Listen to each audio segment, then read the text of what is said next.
Welcome, Caution Under Fire fans, to another session. I apologize, it's been so long.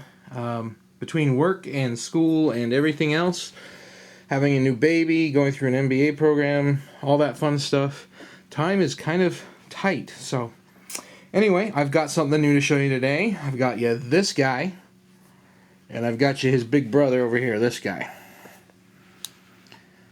These are, let's see, Cobra Firearms Derringers. They're not bad guns. Let's talk about a couple key points.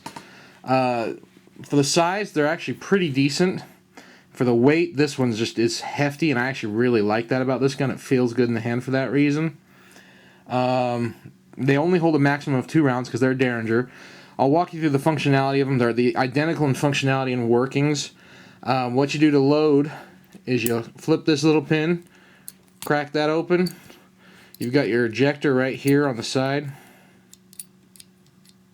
And with the 9mm, you actually have to pop that up a little bit. You'll put your shell in and make sure that ridge lines up just nice in there on both sides.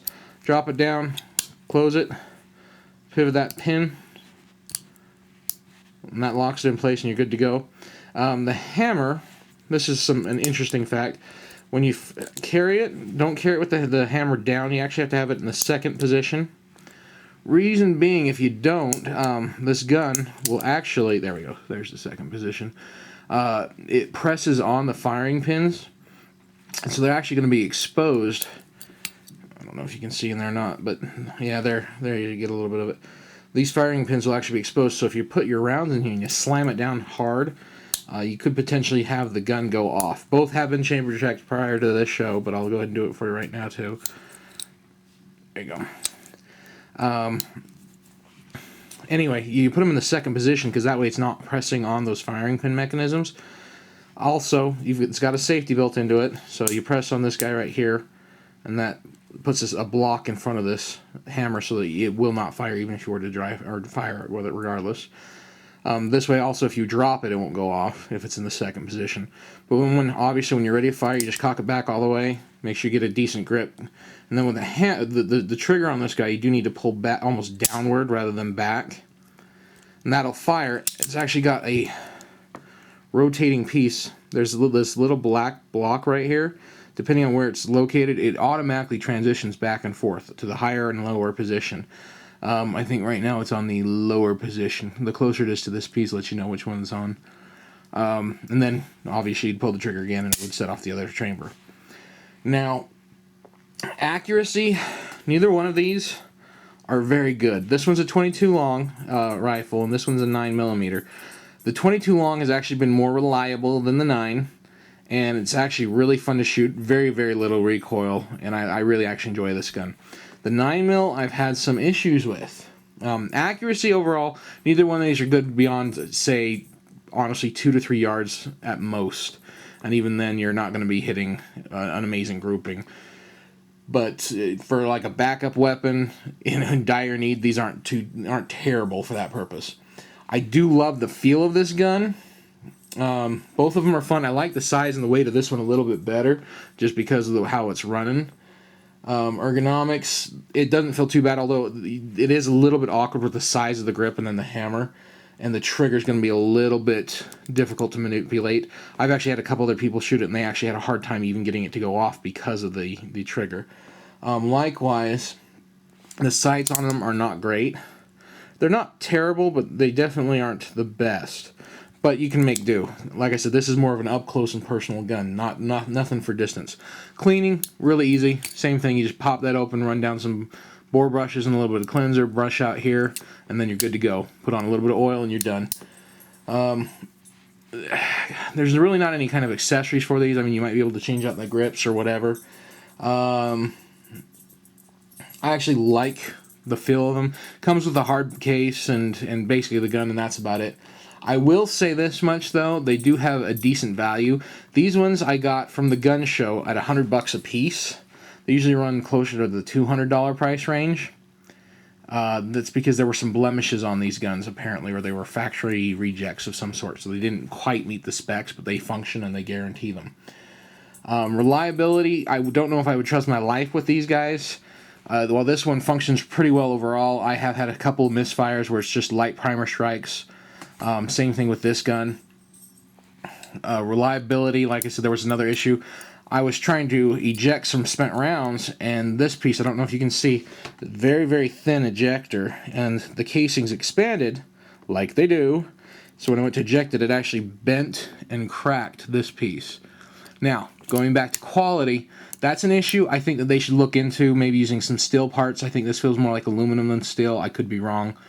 Or some kind of a stronger system. Also, when you're trying to eject them, this can be really stiff to pop those rounds out. If they had some kind of a lever that would work a little bit better, that might be a better method of getting those shells ejected. Anyway, so that broke, but they do offer a lifetime warranty on all of their guns. Not on the finish, so if you scratch it up, you're SOL there, but on the actual functionality. So I went ahead and took it in, and they did replace this for free. They're actually going to send me a couple of extra ones in case I have that problem again. Derringer's been around for a long, long time. They are a fun gun. This one is the model CB9 9mm caliber.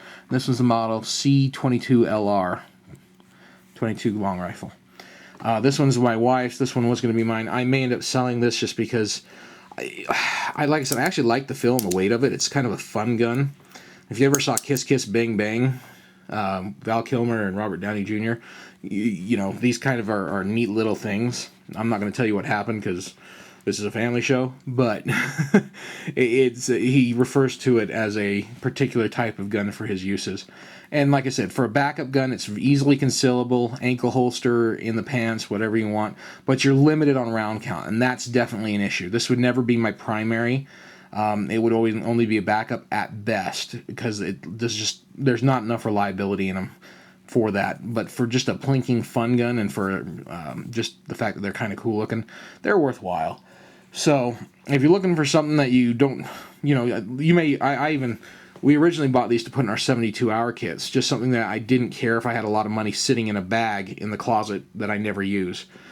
Truthfully, if we have to make a grab and go, I'm obviously going to probably grab something that's more reliable. I don't think I'll forget it, but this was just as a backup for the just-in-case scenario. But, you know, it's up to you if you're really into the cowboy action stuff and old school things. This uses a modern caliber, 9mm and the 22 long, so they are classified as firearms, not replicas. So they do have to do background checks on them. Not a big deal for me, might be for you. But they're fun guns, I'll tell you that much. They are kind of a nifty gun, and as long as you're not looking for serious accuracy or range, they're decent for what they are. But I would still definitely go with something with a magazine and a little bit better functionality, and I think overall. And like I said, the size, well, it feels good and it's hefty. As you can see in my actual hand, it's not a huge gun, and the 22 is even smaller, as you can see. So, I mean, when you actually grip it, and like I said, it is chamber checked, so I'm going to go ahead and grip it. But, I mean, that's... hammer kind of digs into your hand if you really want to grip it really well and secure. 22 is not as much of an issue for the gripping and worrying about the kickback as the 9 is. But, like I said, fun guns. I don't know if they're worth the money. I'll probably end up selling the 9. I'll keep the 22. The 22's, because it is a rimmed cartridge, the ejector on this one is not nearly as thin. Notice that's a little bit beefier. I think that'll be for the benefit, but haven't had any problems ejecting the rounds on that.